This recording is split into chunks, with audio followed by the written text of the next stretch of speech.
Hello. Doing a video shoot as we do this build. I haven't seen anything good online with somebody that's done this particular setup. We're working on a 2004 Jeep TJ Rubicon. We are installing a long arm kit from Iron Rock Off-Road and a back half kit from Motobilt. The idea here is to achieve about a 10-inch stretch, so we're using an LJ long arm kit, and also do a axle upgrade, Dana 60 in front, Dana 60 in the back. And usually your Dana 60 doesn't have arms and legs. So getting to this point has really just been about tear down. Remove everything we don't need. So rear axle is out, rear suspension is out, control arms are out, the factory skid plate, it's 3 bolts down either side of the frame rail, 4 bolts at the transmission mount. Just take those out, drop it off, support the transmission so that it doesn't land on your head. Similar at the front end. Control arms are out, lower control arms, upper control arms, track bar, steering off at the steering box. So this is where we start with just take everything apart, remove everything that's not going to be reused, and begin the process. The next step is to begin removing the bracketry that isn't going to be used with the long arm kit. So we've got a lower control arm bracket on the front, an upper control arm bracket on the front, lower control arm bracket, upper control arm bracket. These all need to be removed. And on the back, in order to cut the frame for the back half kit, this lower control arm bracket has to be removed.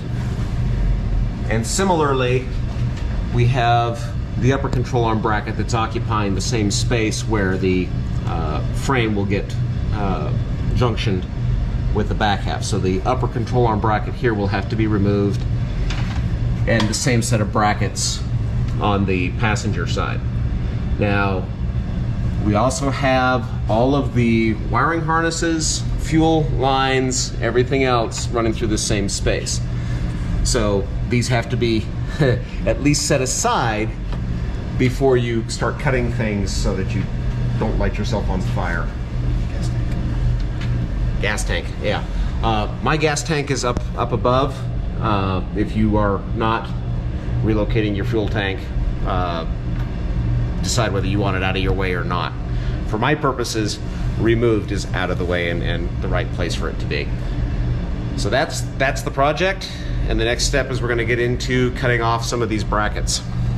So looking at how this bracket is constructed, I think take a cut across here, maybe one out here, give a little bit of leverage, and probably a cut across here to separate it from the upper and lower.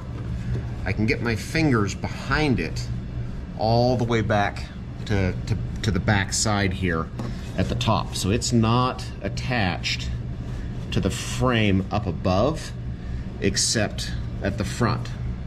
So I'm thinking probably a cut across here, a cut out here somewhere, something across the upper top, and then something here in the back, leaving a little bit of a tab where the welds are at, so that as we grind the welds out, we can, try to bust the weld rather than having to just grind it all through.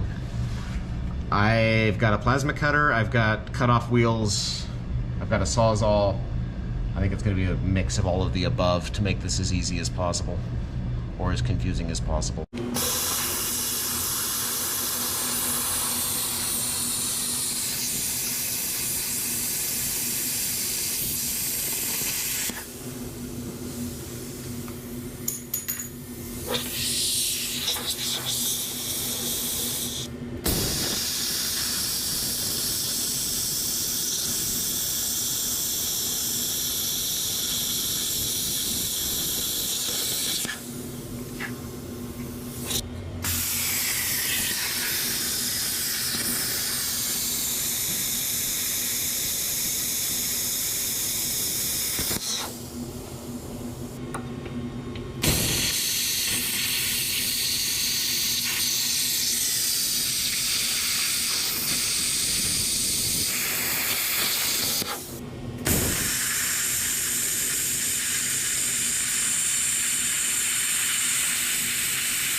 Hammer, hammer, hammer.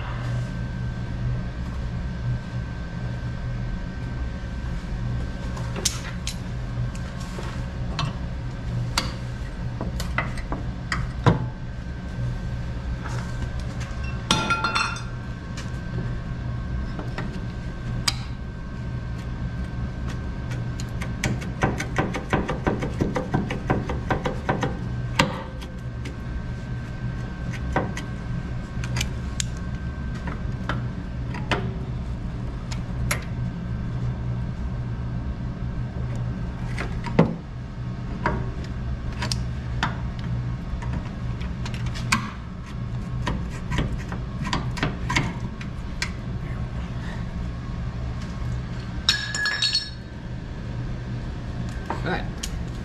Yeah. But I think this is in the way for us to do Yeah. this or this.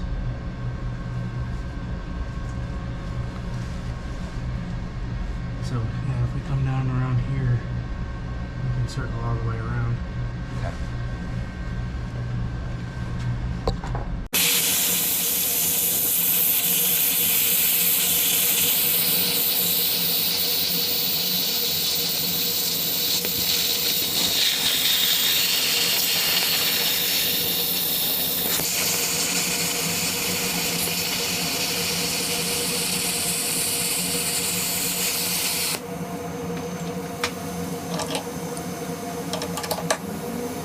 So I think what I'm going to do is try to relieve this weld.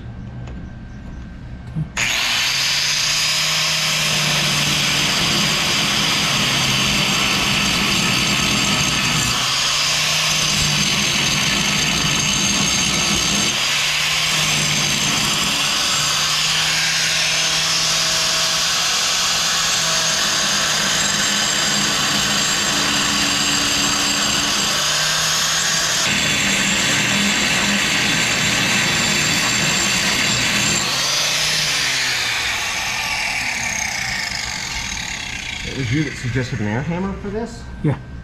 Let's give that a shot.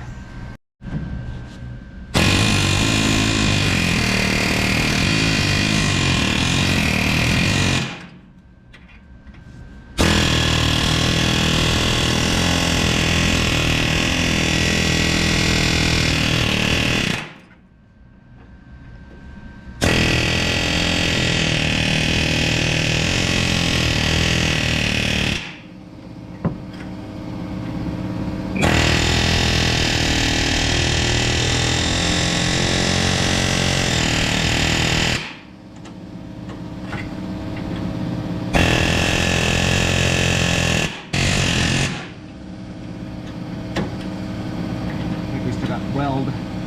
Yeah.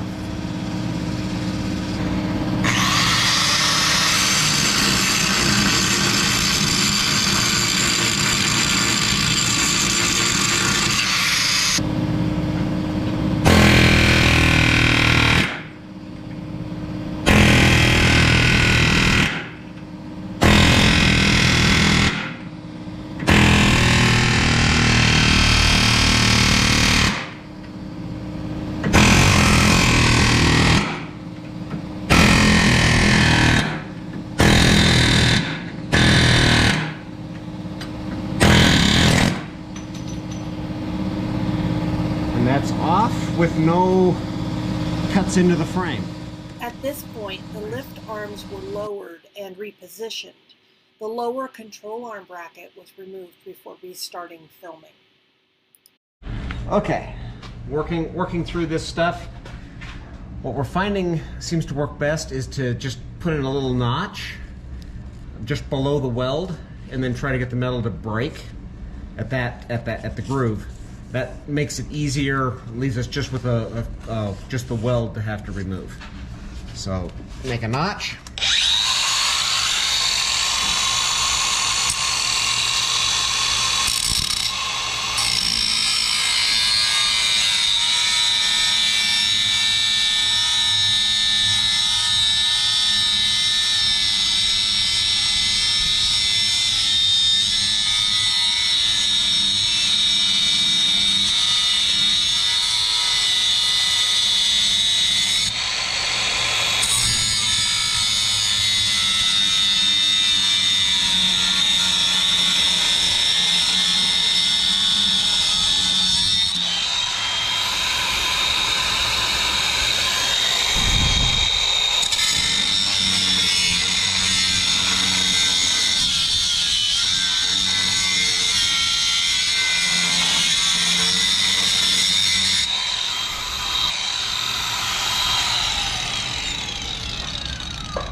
we're going to come in with the air hammer and see if we can get it to open up a little bit.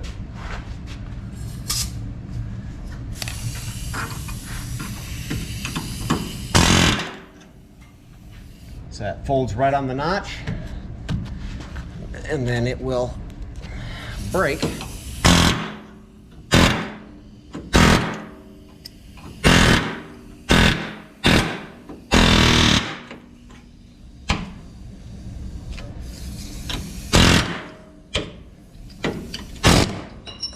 Just like that. The trick is to not go so deep that you actually go into the frame when you make the cut. And also, if you, when you're cutting off, if you leave a little bit hanging down, And get a bigger you can lever. just get some pliers on it and just work it back and forth. You don't need the air hammer.